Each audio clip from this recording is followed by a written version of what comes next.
하나님 말씀 요한계시록 2장 8절에서 11절까지 보도록 하겠습니다. 요한계시록 2장 8절에서 11절까지입니다. 하나님 말씀이 이러합니다. 서머나 교회의 사자에게 편지하라. 처음이며 마지막이요 죽었다가 살아나신 이가 이르시되 내가 내 혼란과 궁핍을 알거니와 실상은 내가 부요한 자니라. 자칭 유대인이라 하는 자들의 비방도 알거니와 실상은 유대인이 아니요 사탄의 회당이라. 너는 장차 받을 고난을 두려워하지 말라. 볼지어다 마귀가 장차 너희 가운데에서 몇 사람을 옥에 던져 시험을 받게 하리니 너희가 10일 동안 환난을 받으리라. 내가 죽도록 충성하라. 그리하면 내가 생명의 관을 내게 주리라. 귀 있는 자는 성령이 교회들에게 하시는 말씀을 들을지어다. 이기는 자는 둘째 사망의 해를 받지 아니하리라. 아멘.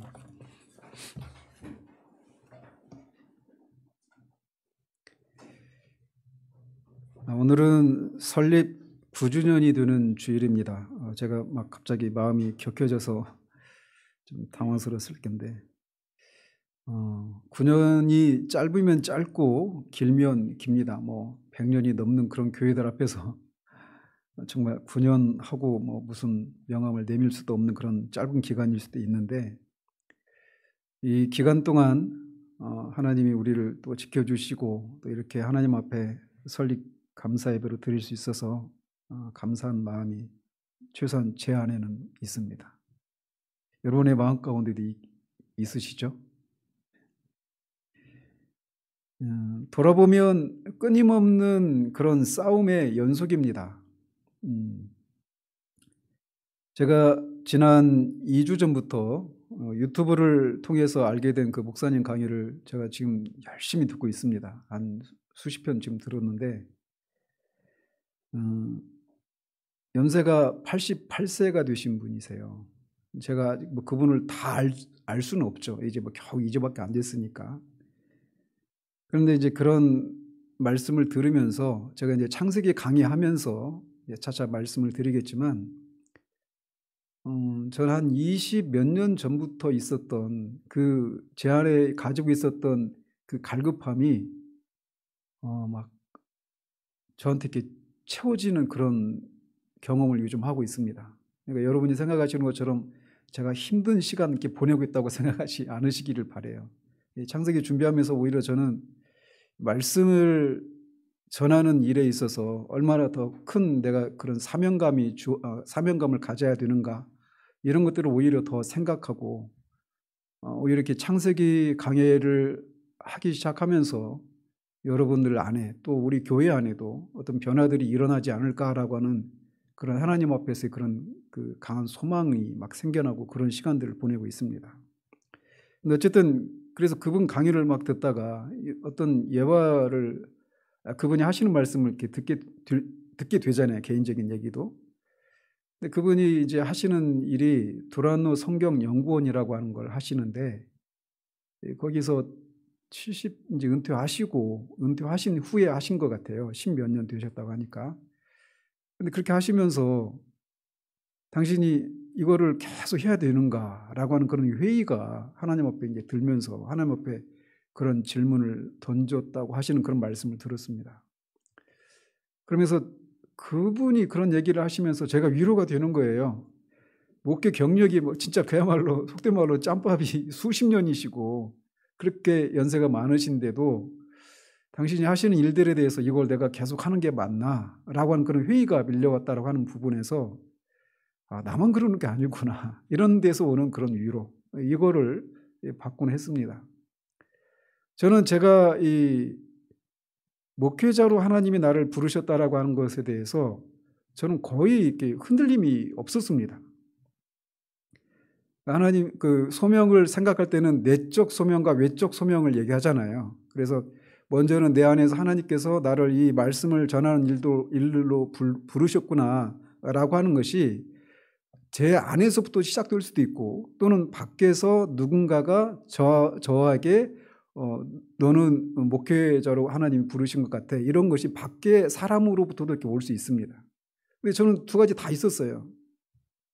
그리고 또 외적으로도 말씀을 전하는 일들, 뭐 이렇게 설교자로 설교를 한 건 아니지만 구역 모임을 하거나 뭐 이럴 때 그 안에서 그런 크고 작은 은혜들이 늘 있었거든요. 그리고 제가 깊이 침체되어 있을 때라도 그렇게 말씀을 가르치고 전하는 일을 하다 보면 어느새 제가 다른 사람이 되어 있는 그런 저를 발견하고 제 영혼이 소송되고 이런 것들을 경험을 했습니다.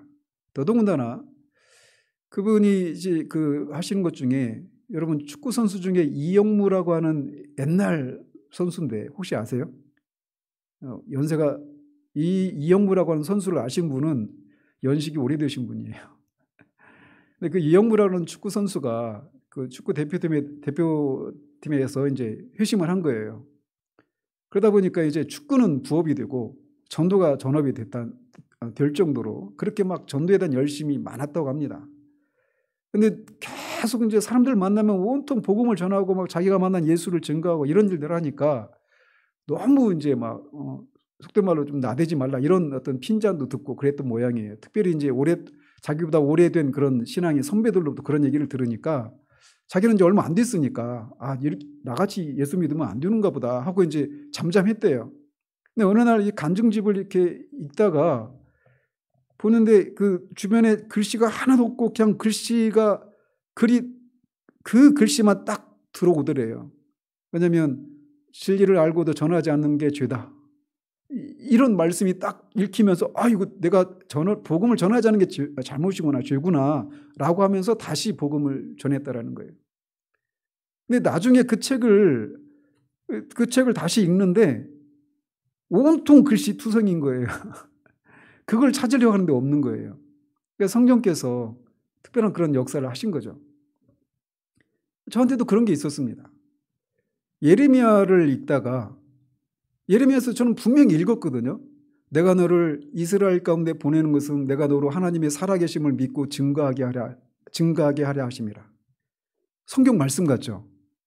제가 분명히 예레미야에서 읽었단 말이에요. 그리고 그걸 읽을 때 아멘하고 제가 받았거든요.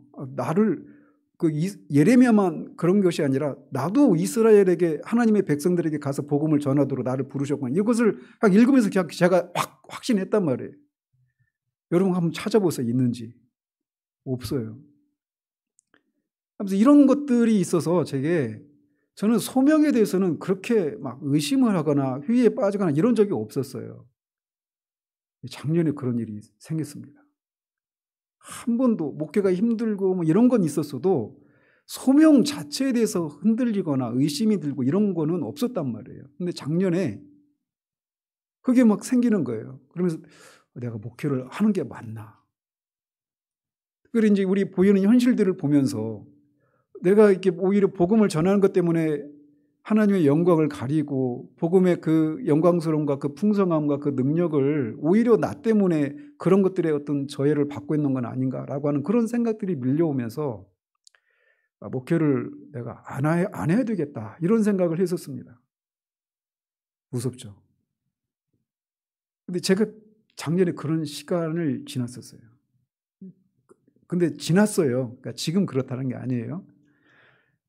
그러면서 작년에 우리가 신년 감사 주일 예배 드렸잖아요.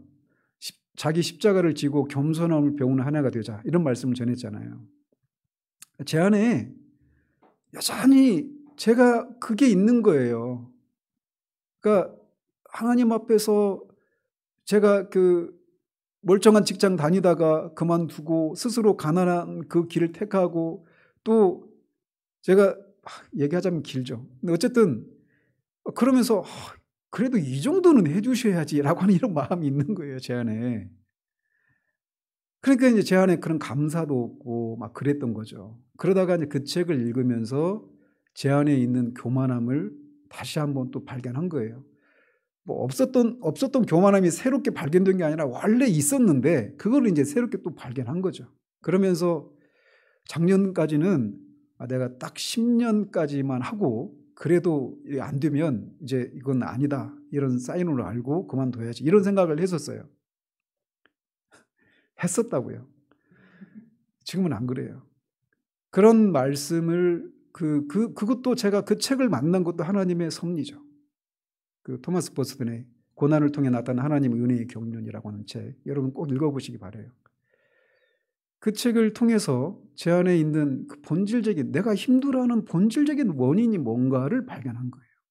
그리고 왜 하나님이 이렇게 힘든 시간들을 보내게 하셨는가, 그것도 그 책을 통해서 다시금 새롭게 또 깨닫게 된 거죠. 그러면서 다시 그 신년 감사 예배 말씀으로 그렇게 전하면서 이렇게 온 거예요. 그러다가 창세기를 준비하는 과정에서 제가 23년, 한 98년도니까 23년 전이잖아요. 그때 하나님이 제게 주셨던 은혜들이 있거든요. 제가 다음 주에 창세기 1장 1절 할 때 말씀을 드리겠습니다. 근데 그때 그것이 다시 퍼뜩 생각이 나는 거예요. 잊고 있었는데. 근데 그거를 저는 이 창세기 강의 준비하는 과정 속에 발견을 했고, 감히 아직은 어설프지만, 아직도 많은 배움이 필요하지만 성경을 여는 키를 하나님이 그분을 통해서 제게 주셨다, 이런 생각이 들어요. 단지 그냥 창세기만이 아니라 성경을 여는 열쇠를 그분을 통해서 하나님이 제게 주신 것 같아요. 그리고 그게 23년 전에 하나님이 제게 주셨던 은혜와 맞물려 있어요. 제가 그러면서 그분의 강의를 몇 편을 듣고, 다른 사람들은 그걸 잘 모를 수도 있죠. 그분의 그 전하는 메시지의 그 진가들을, 그 가르침들을. 근데 최소한 저는 이거다. 마치 이 다윗이 아히멜렉 제사장에게 찾아갔을 때 이 뭐 칼이라도 있느냐 했을 때 칼을 줬잖아요. 골리앗이 썼던 칼. 이만한 것이 없다라고 다윗이 말했잖아요. 마치 그 골리앗의 칼을 받아든 그런 느낌입니다, 저는. 요즘 그러면서 창세기를 보면, 이제 여러분이, 제가 왜 창세기를 강의 시작하면 여러분 안에 또 교회 안에 어떤 변화가 있을 것이다라고 하는 그런 소망을 품게 되느냐면, 창세기를 알면 성경을 전체 흐름을 알 수 있습니다.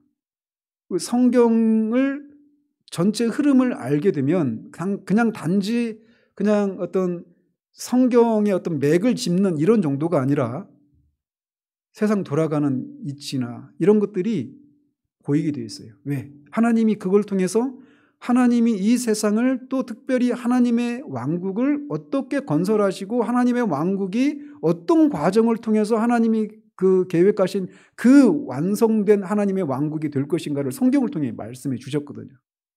그리고 그것을 통해서 그 하나님의 왕국이 지금 어느 시점에 와 있는가라고 하는 것도 통찰해낼 수 있는 게 생깁니다. 그래서 이제 그런 어떤 변화들이, 우리 개인의 또는 교회의 그런 변화들이 일어날 것이다라고 하는 그런 소망을 제가 품게 되는 거예요. 자, 다음 주부터 이제 본격적으로 들어가요. 그러면서 오늘이 설립 기념주일인데 감사함으로 우리가 하나님 앞에 이렇게 시작을 해야 되는데, 왜 이렇게 무시무시하게 임박한 고난을 준비하는 교회가 되자, 이런 말씀을 전해야 되는가? 그런 것에 비추어 볼 때, 제가 창세기를 통해서 하나님의 왕국이 어떤 특징을 가지고 있고 어떻게 건설되어 가고, 그리고 그런 과정 중에 어디에 해당되는가라고 하는 것들을 100% 확연하게 보는 건 아니지만, 그런 것들을 볼 수 있는 어느 정도의 그런 통찰들이 생기면서 지금 우리가 겪고 있는 이 시국이 어떤 상황인가를 볼 수 있는 그런 조그만 통찰이 생겼기 때문에 이 말씀을 전하는 것입니다.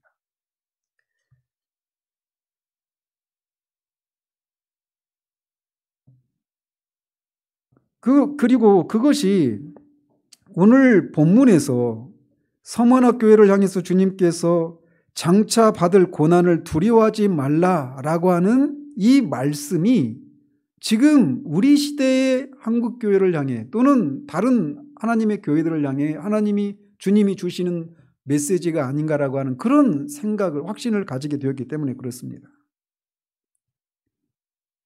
이 본문으로 제가 이미 8년 전에 설교를 한 적이 있습니다. 그래서 이 본문 모두를 자세히 살피지는 않을 거예요.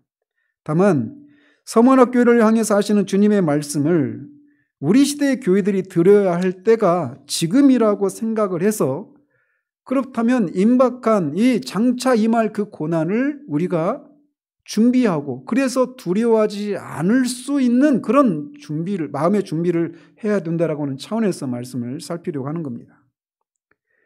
이렇게 주님으로부터 장차 임할 심판에 대해서 경고를 받고 있는 서머나 교회는 여러분 읽으신 것처럼 이미 고난을 겪고 있는 교회였습니다.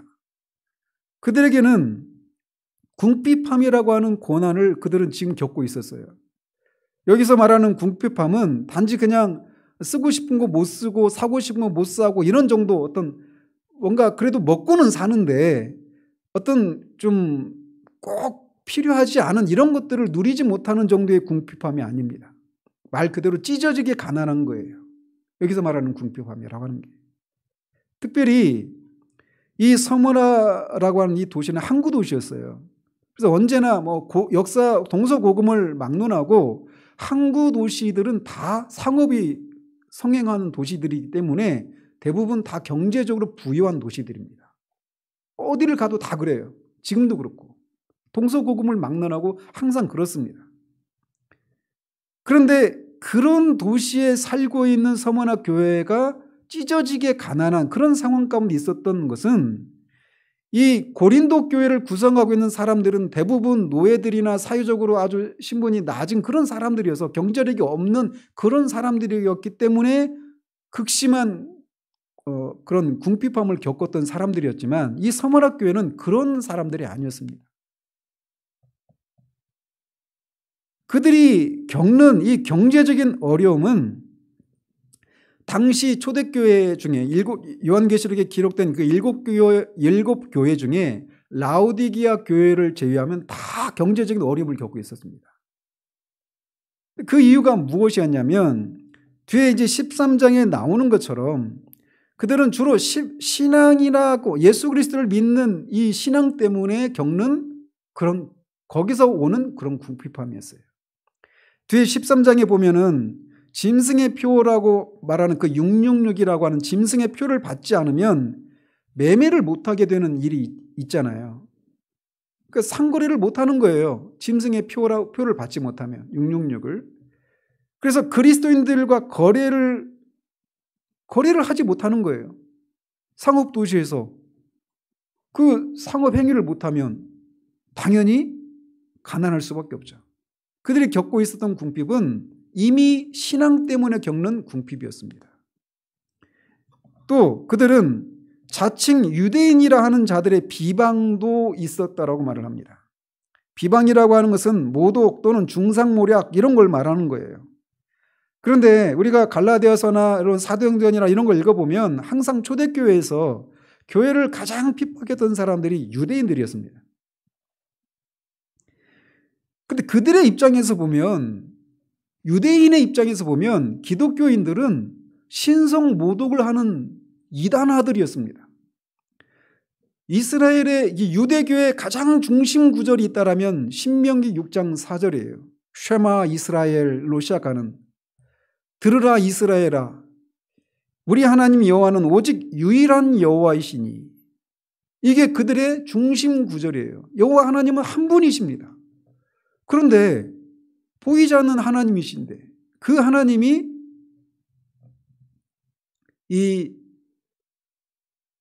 하나님이 한 분이신데 예수라고 하는 사람이 자기는 하나님과 자기는 하나다. 하나님을 아버지라고 부르고 그 아버지와 나는 하나다. 아버지가 나를 보내셨다. 이렇게 주장한단 말이에요. 즉 자기도 하나님이라고 주장하는 거예요. 그러니까 유대인들의 입장에서 보면 진짜 그야말로 미친놈입니다. 그래서 정신병에 걸렸거나 귀신이 들렸다고 생각한 거예요. 귀신이 들려서 신성 모독적인 발언을 하는 미친놈입니다. 유대인들의 입장에서 보면. 그래서 그들은 하나님을 위한 열심으로 예수를 십자가에 못 박은 거예요. 모르니까 그랬죠. 유대인들의 입장에서 보면 예수님을 죽인 것은 지극히 신앙적인 행동이었던 거예요.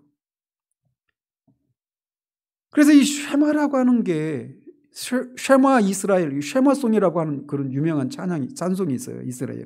그래서 이 히틀러에 의해서 그 가스실로 들어갈 때도 쉐마 이스라엘, 이 쉐마송을 부르면서 가스실로 들어갈 정도로 그들에게 있어서 하나님은 한 분이시다라고 하는, 유일하신 하나님 한 분이시다라고 하는 이 신앙은 그들이 그 무엇과도 바꿀 수 없는, 대체할 수 없는 그런 신앙이었단 말이에요. 그런데 어떻게 인간이 하나님이라고 주장할 수 있느냐 말이에요. 그래서 죽인 거예요. 그래서 유대인들은 그때도 그랬거니와 지금도 기독교를 굉장히 적대시합니다. 그래서 여러분이 회복이라고 하는 영화를 보신 분들 계시죠? 거기서 보면 그 그리스도인으로 개종한 그 유대인들을 메시아닉 주라고 불러요. 제가 우리 추천 영상에도 올려놨어요, 짧게. 거기에 보시면 아시겠지만 유대인들이 어느 정도 기독교인들을 미워하느냐면 자기 가족인데도 거기 나오는 자매가 자기 오빠가 친구들을 총을 들여가지고 자기를 잡으려고 그렇게 잡아온 그걸 간증하는 거예요. 가족이라도 그리스도인을 죽이려고 할 정도까지 그들은 기독교를 적대시합니다. 그들의 신앙으로는 도무지 기독교는 있을 수가 없는 거예요. 그때나 지금이나 유대인들은 하나도 변하지 않았습니다. 그런데 그런 유대인들로부터 비방을 받고 있는 거예요. 그런데 예수님은 그들이 사단의 회라고 말씀하십니다. 사단의 회당이라고 말씀하고 계셔요. 사탄은 참소하는 자, 거짓말로 고소하는 자라고 하는 별명이 있듯이 유대인들도 사탄의 그런 하수인으로서의 그런 역할을 한다라는 것이죠. 그런데 주님이 그것을 알고 계신다라고 서머나 교회에게 말씀하고 계신 거예요.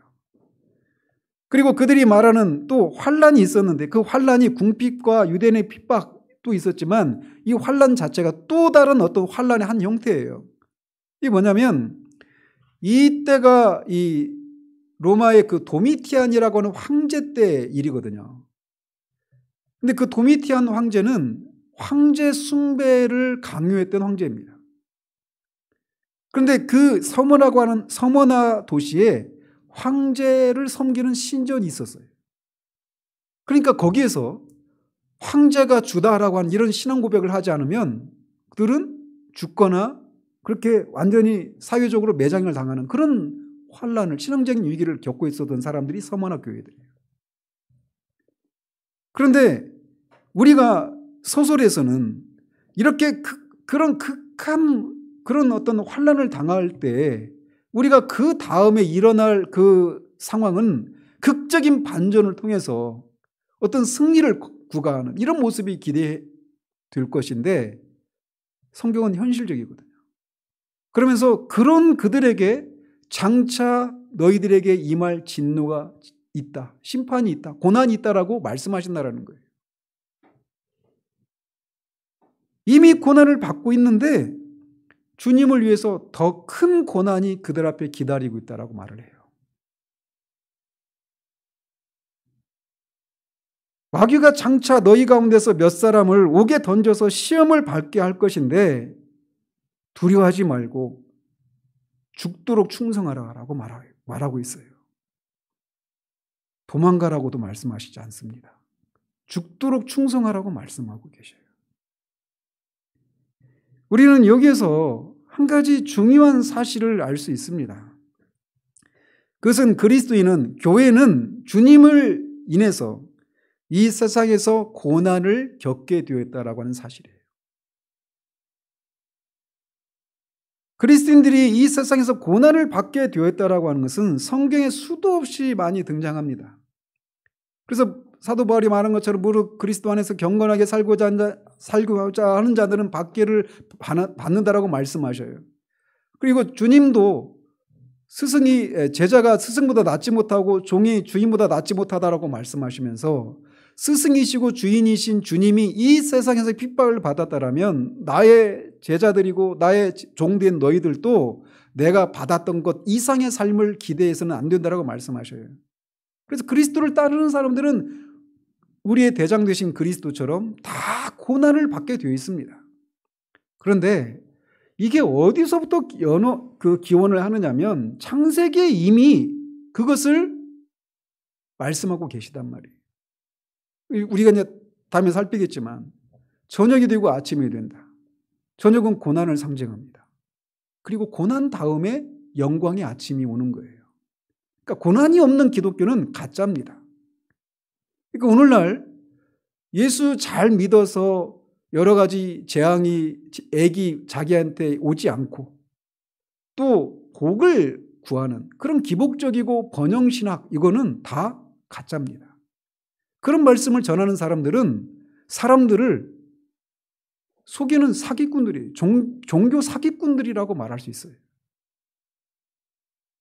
참된 기독교는 고난을 받게 되어 있습니다. 왜?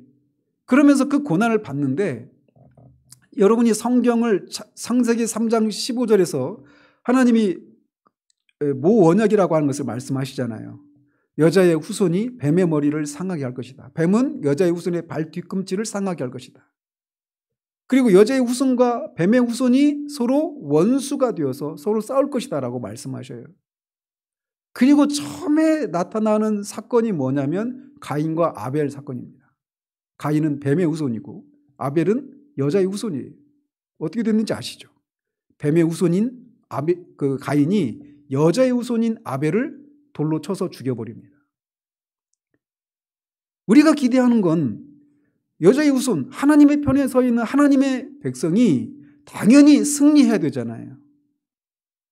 그런데 아벨 이름처럼, 아벨은 허무라고 하는 이름이거든요. 이름의 의미가 허무하게 죽고 말아요. 그리고 그렇게 가인이, 뱀의 후손이 여자의 후손을 죽이고 그 앞에서 무기력하게 죽어가는 이 모습이 창세기 3장에서부터 계속 흘러오고 있는 거예요. 그 최절정이 어디입니까? 3장 15절에서 말하는 여자의 후손이 누구예요? 결국은 누구를 가리켜요? 우리 주 예수 그리스도를 가리켜요. 여자의 후손이 십자가에서 죽습니다. 이게 역사예요. 하나님의 백성, 하나님이 하나님의 그 왕국을 건설해가는 과정에서 끊임없이 여자의 후손은 뱀의 후손에게 핍박을 받고 무기력하게 지고 하는 이런 것들이 반복되는 거예요. 그리고 그 최절정은 십자가 사건이에요. 감사하게도 그게 끝이 아니죠. 아시다시피 주님이 거기에서 그 패배를 통해서 죄를 이기시고 사망의 권세를 이기시고 사탄을 물리치시고 승리하신 거예요. 그런데 그리고 그렇지만 어때요? 아직 그 승리가 최종적으로 완성은 안 됐죠. 이미 승리했지만 already 승리했지만 but not yet 아직은 그것이 우리에게 완성된 형태로 오지 않았어요. 언제 완성이 됩니까? 주님이 오셔서 새 하늘과 새 땅이 열리면 거기서 완전한 그런 승리가 있게 돼요. 그래서 더 이상 뱀의 후손이 여자의 후손을 핍박하거나 그런 일이 있을 수가 없습니다. 왜? 완전한 분리가 일어나거든요. 천국과 지옥이라고 하는. 그러나 그 전까지는 끊임없이 교회가 여자의 후손 그룹인 교회가 뱀의 후손들로부터 끊임없이 핍박을 당하게 되어 있어요. 그렇기 때문에 고난이 없는, 예수 믿어서 나는 이런저런 복을 받았다 라고 하는 사람들의 간증을 조심하시기 바랍니다. 가짜인 경우들이 많아요. 물론 하나님이 이런저런 복을 주실 수도 있죠. 그러나 그게 최종적인 모습일 수가 없다라는 것을 기억해야 되는 거예요. 저는 작년에 이 코로나 사태를 겪으면서 3월 첫 주부터 4번에 걸쳐서 너희는 근심하지 말라라고 하는 시리즈로 4번 말씀을 전한 적이 있어요. 그때 제가 느꼈던 것은 여러분도 그렇고 저도 그렇고 우리 안에 어떤 그런 공포들이 막 밀려와 있었어요. 공포가 우리를 지배했었어요. 그래서 그 말씀이 필요하다고 생각해서 그렇게 말씀을 전했었죠. 근데 아세요? 그 말씀을 듣고 박 집사님이 결국 여기까지 왔잖아요. 우리 교회까지. 이 설교를 듣고 누군가 또 올지도 몰라요. 근데 어쨌든 그때는 그리고 나서 지금 1년이 지났습니다. 그런데 그 1년이 진행되는 과정을 보면서 그냥 보이는 현상들만 볼 때 빨리 그냥 이 코로나 상황이 빨리 개선되어서 치료제나 백신이 나와서 빨리 상황이 끝났으면 좋겠다. 그리고 그런 와중에 신천지랄지 또는 여기저기 교회 그런 확진자들이 나오는 소식들을 1년 동안 끊임없이 들었죠. 그리고 그 1년이 지나면서 여러분이 상상도 못했던, 저도 마찬가지예요. 상상도 못했던 그런 분위기들이 우리나라에 형성이 되어버렸습니다. 엊그저께 여러분 혹시 기사 보신 분이 계신지 모르겠어요. 교회 포비아. 이 단어 아세요? 포비아는 어떤 공포를 말하는 거예요. 공포증. 그래서 밀실 공포증, 밀실 포비아 이렇게. 그래서 포비아라고 하는 단어가 붙으면 어떤 공포 이걸 말하는 거예요. 코로나가 있기 전에 한국 사회에서 교회 포비아라고 하는 단어가 있었던 적이 없거든요. 저도 그 상황이 진행될 때 정부의 방침에 교회가 협조를 해야 된다고 생각을 했어요. 그리고 그 생각엔 저는 지금도 변함이 없습니다. 방역 수칙 지키고 해야 되는 거예요. 그런데 문제는 그 일들이 진행되는 과정이 우리도 모르게 스물스물 이 말세에 일어날 어떤 그런 조짐의 현상들이 시작이 되고 있다라고 하는 것을 제가 보기 시작하는 거예요. 이번 주에 제가 단톡방에도 올려드렸죠. 이 TV 설치 기사분이 오셔서 불자인데 이분은 이제 요즘 교회가 TV 설치하는 교회들이 많대요. 프로젝트 안 하고. 그래서 이제 교회를 많이 다니시나 봐요. 근데 가는 교회마다 목사님들이 다 힘들어 하신다고 그래요. 그래서 자기는 교회를 안 믿지만, 교회를 믿어요, 여러분? 아무튼 모르니까. 자기는 교회를 안 믿지만 이 정부가 너무한다 이런 얘기를 하는 거예요. 불자가. 다른 건 차치하고 전철을 그렇게 출퇴근할 때 전철에 사람이 그렇게 빡빡하게 몰려 있는 그거 하나만 가지고도 이 정부가 교회를 향해서 하는 이 처사가 자기는 납득할 수가 없다라는 거죠. 그렇다고 제가 다 대면 예배로 돌려서 다 예배 드리자 이 말씀을 드리는 게 아니에요. 우리 협조해야 됩니다. 할 수만 있으면 그 방역 수칙을 지키고 따라가야 되는 거예요. 근데 이제 여러분들이 그걸 보시라는 거예요. 2차 세계대전 때 독일의 교회가 어떻게 무너졌느냐면 처음부터 나치가 교회를 타겟으로 삼지 않았어요. 맨 처음에는 공산주의자들을 타겟으로 삼았습니다. 그리고 그 일을 진행할 때 항상 괴벨스라고 하는 그 홍보 담당 그 사람을 통해서 여론을 형성하는 거예요. 공산주의자들을 핍박하는 게, 없애는 게, 감옥에 보내는 게, 죽이는 게 정당하다라고 하는 그런 논리들이죠. 그러면 거기에 사람들이 우하는 거예요. 그래서 공산주의자를 감옥에 보내고 처형할 때 나는 공산주의자가 아니니까, 내 일이 아니니까, 나는 안전하니까 침묵했습니다. 다음에 노동조합, 가톨릭, 유대인. 그럴 때도 내 일이 아니니까. 근데 마지막에는 교회를 향해서 칼을 들이민 거예요. 80년대 대학가에서 그 민주화 시위하고 막 그럴 때 그 학생들이 막 스크럼 짜고 이렇게 있을 때 어떻게 그 시위대를 어떻게 해산시키냐면 한 사람 한 사람씩 스크럼 짜고 있는 사람 한 사람 한 사람씩 떼냅니다. 그래서 전체에서 한 사람을 분리시키는 거예요. 그렇게 하나씩 분리하다가 결국 전체가 다 무너져 버리는 그런 방식으로 하거든요. 근데 그 과정에서 아까도 말씀드린 것처럼 여론이 계속 그렇게 형성이 되는 거예요. 그러면서 우리가 그런 교회발 어떤 확진자들이 발생하는 이런 기사나 TV나 이런 것들을 보면서 우리도 모르게 저 사람들은 이단이고 우리와 신학이 다르고 우리 교단 아니고 그러면서 우리와 그들을 분리시키려고 하는 이런 것에 우리도 모르게 같이 동조하는 거예요. 그래서 그들을 향해서 우리도 모르게 손가락질을 하는 겁니다. 이런 일들이 지난 1년 동안 진행되면서 어떤 일들이 일어났느냐면 사회적으로 교회 포비아라고 하는 단어가 없었던 단어가 생겨났어요. 그래서 여러분이 직장 다니시는 분들은 직장에 가서 이렇게 주일 보내고 월요일 날 직장에 갔을 때 주일 날 어디 갔다 왔어? 이 한마디가 여러분들이 이제 대답하기가 쉽지 않은 그런 분위기가 형성이 되어버렸어요. 문제는 나는 괜찮다라는 거죠. 내가 다니는 직장은. 그런 사람이 없으니까. 자, 우리 교회도 규모가 작은 교회니까 뭐 20명까지만 예배 드리라. 우리는 아무 문제 없어요. 그죠? 우리는 아무 문제 없습니다.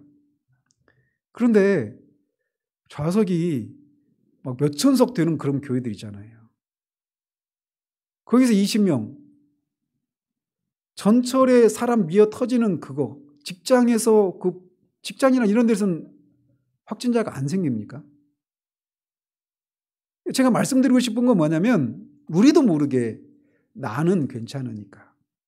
나하고는 상관이 없으니까. 라고 말하면서 그들과 우리를 분리시키려고 하는 정책에 우리도 모르게 말려 들어가는 거예요.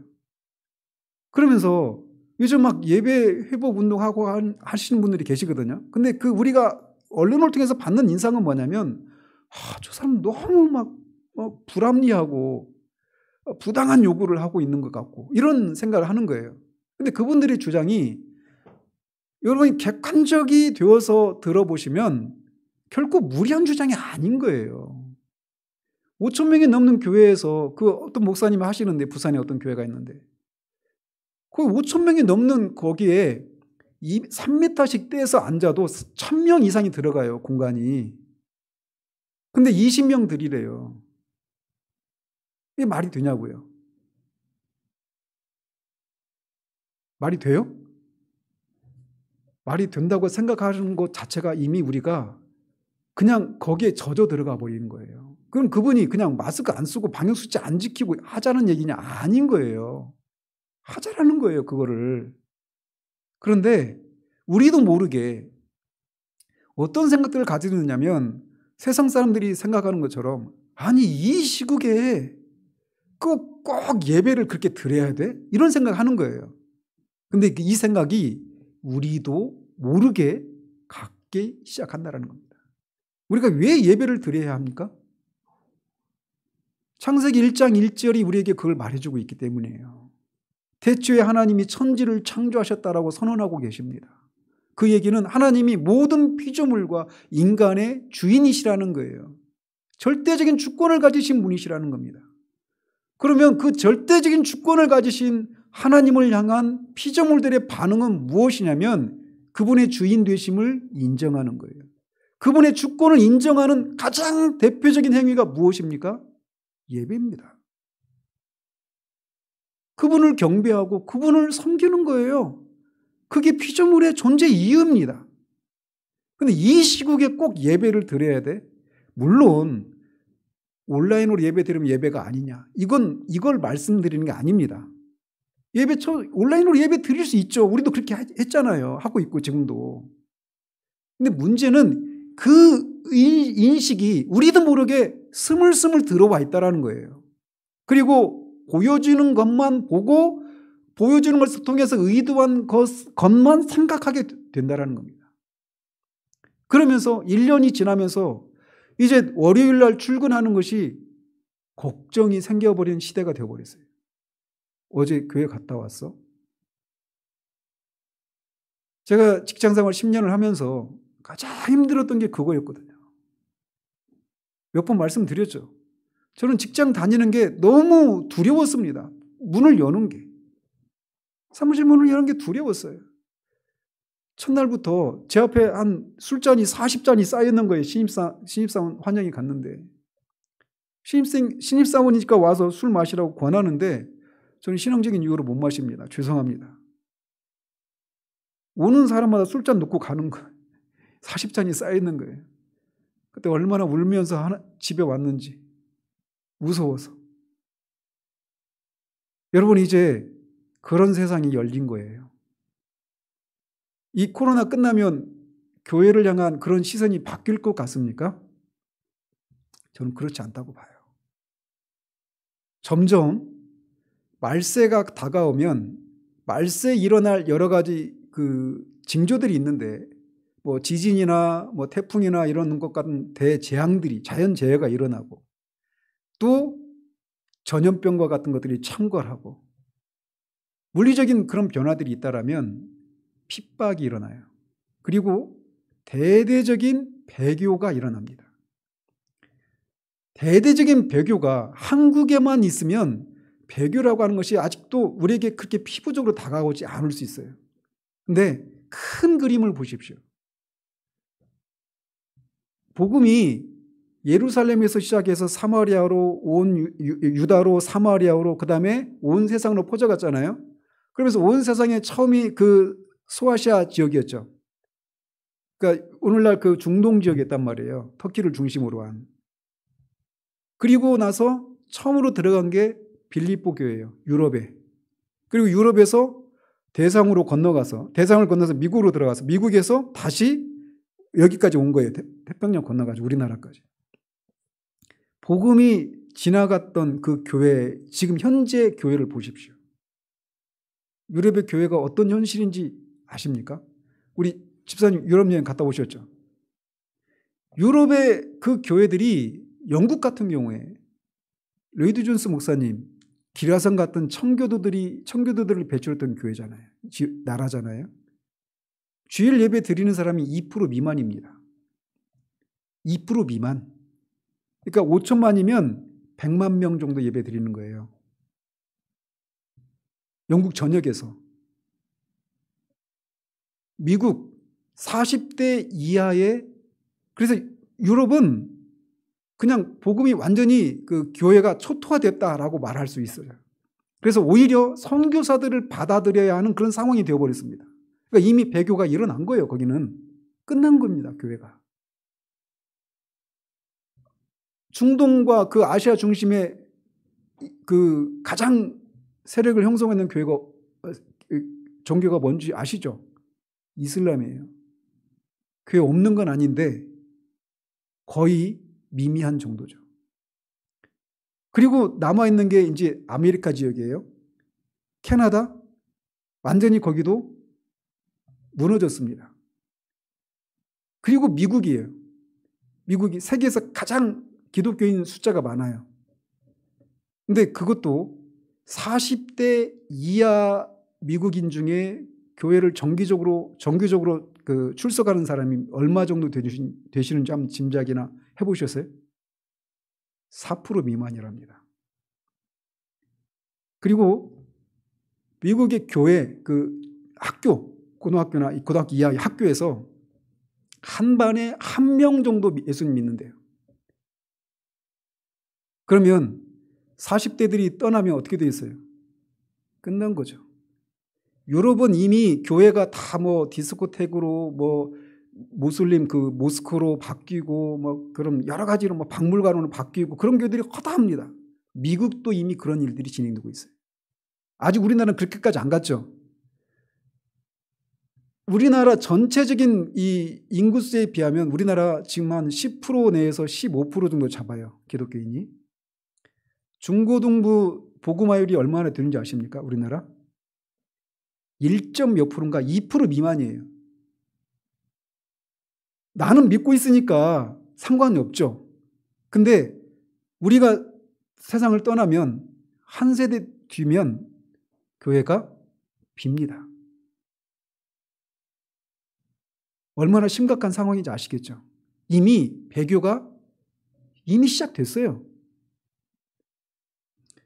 제가 창세기를 강의하면서 말씀드리겠지만 진화론이 이 1859년에 종의 기원이라고 하는 찰스 다윈의 책이 나오기 시작하면서 진화론이 세상에 나오기 시작했는데 그 이후로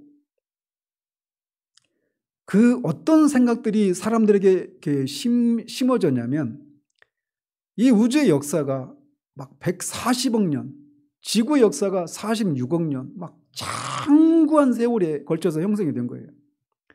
그러니까 이런 것들이 이제 이런 것들과 이 진화론과 타협하려고 유신 진화론이라고 하는 것이 교회에서 생겨났어요.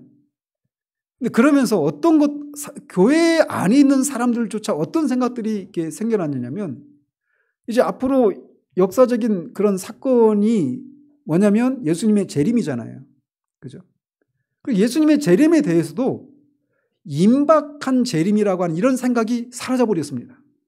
그래서 지구 역사가 이렇게 장구한 세월에 걸쳐서 형성되고 이렇게 인류가 오래도록 있었고 이렇게 이런 생각들이 들어가면서 예수님이 오실 이 역사의 종말에 대한 생각들도 사람들에게서 희미해져 버린 거예요.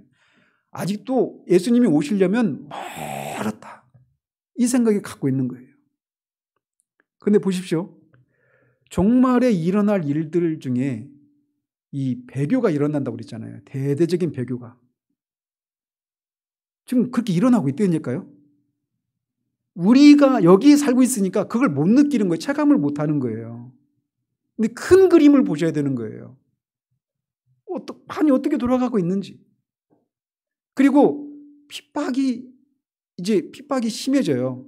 핍박이 있을 건데 저는 이 코로나 이 상황이 그것의 최소한 우리나라에서 그것의 시작이다라고 하는 그런 생각을 하는 거예요. 사람들은 요한계시록 13장에 있는 666이 뭐냐 이것에 대한 해석이 막 분분하죠. 뭐 베리칩이다.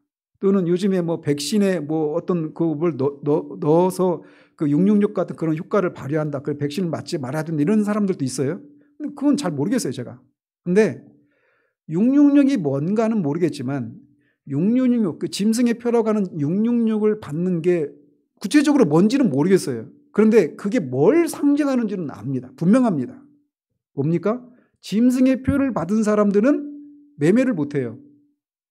상거래를 못해요. 그러니까 오늘날로 말하면 직장도 취직 못하고 이제 그 먹고 사는 문제가 막히는 거예요. 경제활동을 못하는 겁니다.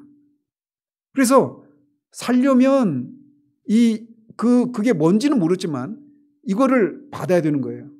아니면 죽어야 되는 거예요.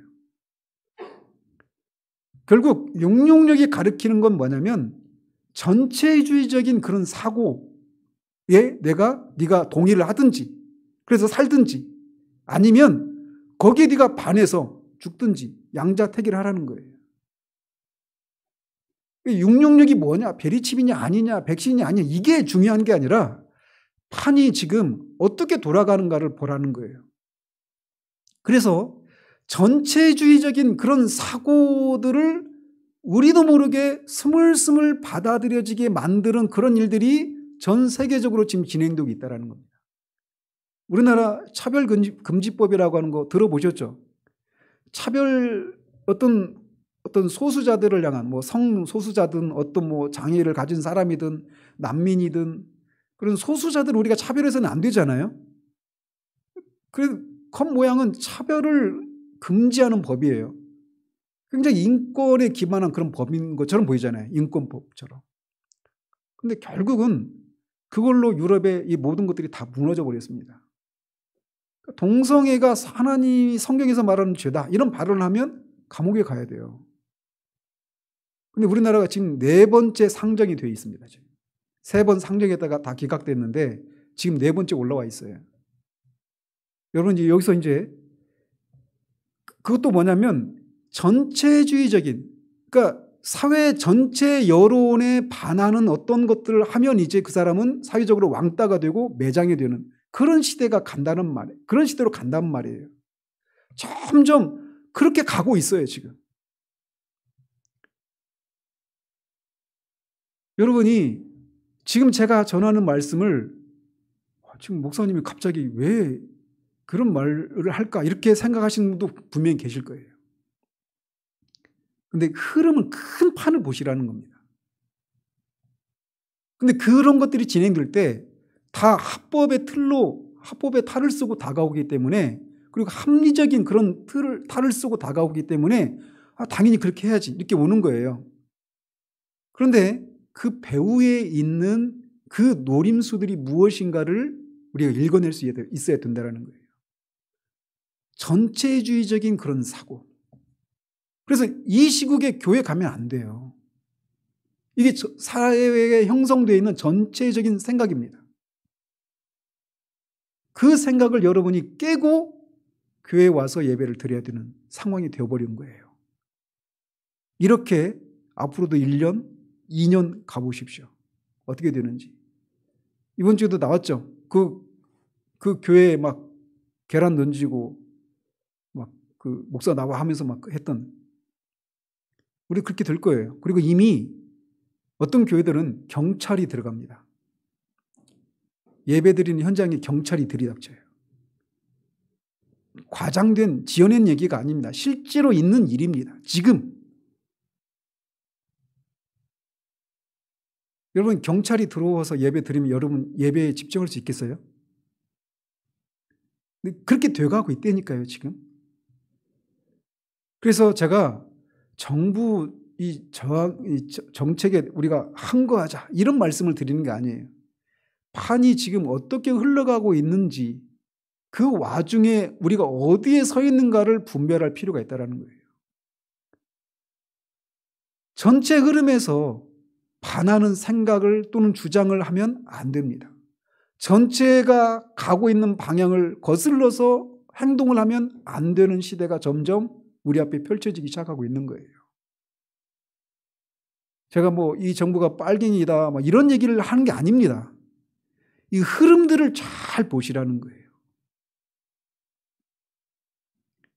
저는 이게 그래서 주님이 오시는 그런 마지막 종말인지, 아니면 이런 상황을 통해서도 언제나 역사 가운데 그런 일들이 있었지만 하나님께서 교회를 불쌍히 여겨주셔서 다시금 부흥을 허락해 주셔서 다시금 교회가 새롭게 갱신되고 부흥되는 개혁이 일어나는 그런 것으로 이어질지 그건 모르겠어요.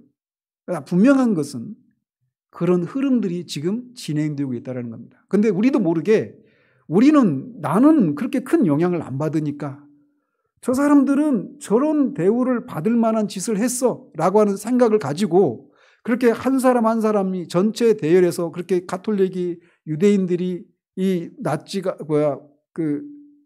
공산주의자들이, 노동조합이 막 해체되고 감옥에 가는 상황들을 그냥 관망하고 있다가 어느새 나를 위해서 울어주고 외쳐줄 사람이 아무도 없는 그런 때가 불현듯이 다가오는 것처럼 우리가 보여주고 있는, 들려지는 그런 것만 가지고 우리도 모르게 그들을 향해서 똑같이 돌팔매질을 하고 또는 최소한 생각으로 그렇게 하는 일을 하지 않아야 되는 거예요. 그리고 더 나아가서 앞으로 신앙생활하기 더 힘들어집니다. 분명히 더 힘들어져요. 그럴 때 어떻게 해야 될까요?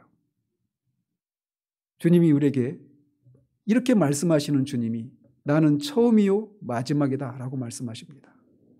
사망의 권세를 이기신 분이라고, 내가 죽었었으나 내가 다시 살아났다라고 말씀하셔요. 즉 주님은 영원하신 분이시고 그렇게 죽음을 통해서 죽음의 권세와 사탄을 무력화시키고 승리하신 분이시라고 말씀하십니다. 데이비드 웰스가 용기 있는 기독교라고 하는 책을 통해서 현대 교회들에게 도전했던 게 뭐냐면, 이제는 기독교인이 되는 것은 용기를 필요로 하는 시대가 되었다라고 말하는 거예요. 이미 90년대에 나온 책인데 미국 사회가 그런 사회거든요. 내가 기독교인이라고 말하는 것이 이제는 옛날하고 비교할 수 없을 정도로 큰 용기를 발휘해야 되는 시대가 지금 열린 거예요. 이미 여러분이 지금 직감하고 계시잖아요. 내일 가면은 어제 어디 교회 갔다 왔어? 그래서 그 시선, 그 말투, 어조, 그것이 우리를 불편하게 하기 시작하고 우리가 위축되게 만드는 그런 시대로 우리가 접어들었어요. 더 심해질 겁니다. 무섭죠. 제가 직장을 다닐 때 느꼈던 마음이 그겁니다. 어떻게 해야 될까요? 우리 힘으로 맞설 수 없습니다. 이 상황을 예고하시는 주님을 우리가 붙들어야 돼요. 특별히 주님이 죽으셨다가 다시 살아나셨다라고 하는 것을 우리가 기억해야 됩니다. 주님이 말씀하셔요. 죽으려고 하는 자는 살지만 살려고 하는 자들은 죽는다라고 말씀하십니다. 물론 지금 당장 우리가 예수님 믿는 것 때문에 죽고 이런 일은 일어나지 않아요. 지금 당장은 말이죠. 그러나 종국에는 그렇게 갈 거예요. 최종적으로는. 그런 일이 일어납니다. 그러나 죽음을 요구하는, 생명을 요구할 정도의 그런 신앙 고백은 아니라 하더라도 이미 여러분이 그런 것을 경험하고 계신 분들이 계셔요. 그럴 때 진짜 우리에게 필요한 것은 우리가 붙들고 있는 어떤 관념, 객관적인 어떤 진리, 이것으로 충분하지 않아요.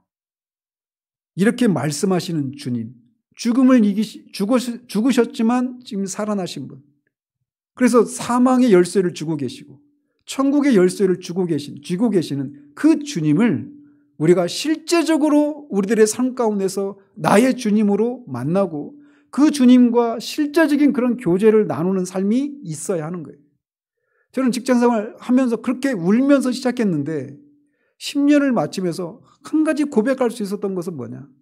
하나님은 하나님의 뜻대로 살고자 하는 자들을 반드시 지키신다라는 겁니다. 저는 10년 동안 있었던 직장생활에서 하나님이 어떻게 저를 도우셨는지에 대해서 정말 할 얘기들이 많아요. 무섭죠. 내가 직장에서 잘릴 수도 있고, 저 첫날 잘린다라고 하는 그런 위협을 받았어요. 갔을 때. 근데 어떻게 되는지 아십니까? 하나님이 다니엘에게 그 환관장을 붙여주신 것처럼 에스더에게 또 그 내시를 붙여줬던 것처럼 그런 일들을 하십니다. 왜요? 그 하나님이 지금도 동일하신 하나님이시기 때문에 그래요. 영원하시니까. 그분의 능력과 선하심과 그분의 섭리가 변함이 없으시니까. 여러분, 이제 용기 있는 기독교인이 되어야 되는 시대를 우리가 맞이하고 있습니다. 용기를 발휘하려면 천성적인 우리의 태생적인 그런 어떤 성정으로 용기를 가질 수 있는 게 아니에요. 주님이 주시는 용기가 필요합니다. 그것은 어디서 오느냐? 그 주님을 실제로 우리가 만나고 그 주님이 실제적인 그런 교제를 나누는 것을 통해서 주님이 주신 그 사랑과 은혜를 우리가 받아 누리는 것을 통해서 용기를 발휘할 수 있게 되는 겁니다. 이 임박한 고난을 우리가 준비해야 돼요. 경계심을 가져야 됩니다.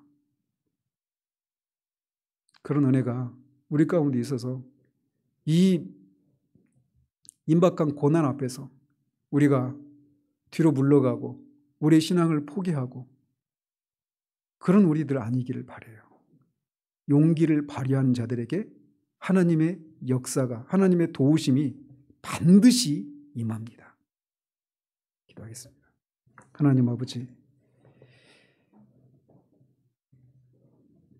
그냥 겉으로 보이는 현실은 전염병이 생겨서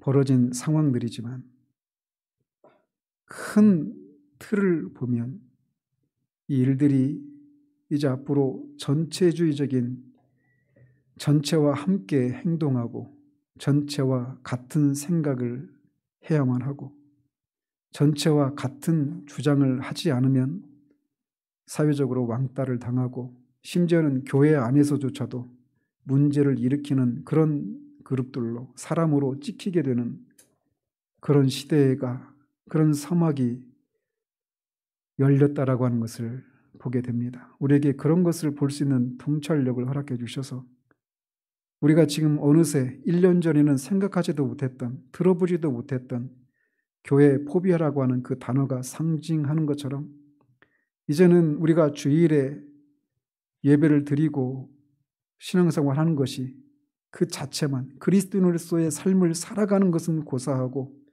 교회에 출입하는 것마저도 용기를 발휘해야 되는 그런 시대가 이미 열렸습니다. 이것은 겨우 시작에 불과하고 앞으로 정말 더 많은 용기를 요하는 그런 일들이 펼쳐질 것을 볼 수 있는 눈들을 허락해 주시고 그 상황에서 정말 죽으셨다가 다시 살아나신, 그래서 죽음의 권세를 이기시고 사탄의 권세를 물리치신 그 주님이 우리의 주님인 것을, 그래서 우리가 설령 주님을 믿고 죽는 일이 일어나도 결국은 살게 된다라고 하는 사실들을 기억하고 용기 있는 그리스도인으로서 삶을 살아가는 우리들 될 수 있도록 도우시기를 원합니다. 예수 그리스도의 이름으로 기도합니다. 아멘.